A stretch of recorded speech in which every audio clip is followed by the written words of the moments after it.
Resetting your Apple ID password isn't one size fits all. Different scenarios require tailored fixes. In the second video of our series breaking down all Apple account issues, as covered in our full-length version, we'll show you the fix for iPhone repeatedly keeps asking for Apple ID password. Third scenario, iPhone keeps asking for your Apple account password. If your iPhone repeatedly asks for your Apple account password, you have to enter it, unless there's a system outage, which is rare. But if you forgot your password and you're still on your trusted device, here's what to do.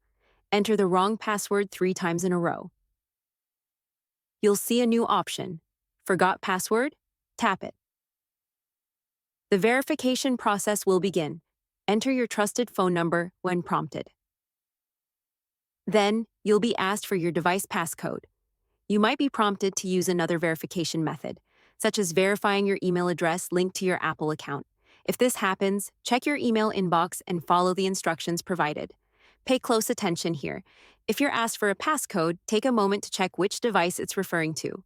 Sometimes, the system requests the passcode for another trusted device, not the one you're using. Read the prompt carefully. If you don't remember any passcodes, look for the blue link that says, "Forgot all passcodes." Tapping this will show a list of your trusted devices. Choose the one you know the passcode for, as it will let you reset your password immediately. At this point, you'll either be able to create a new password or be required to start the account recovery process.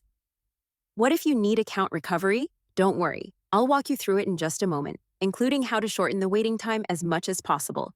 Looking for more tips like this? Click one of those amazing videos and keep watching.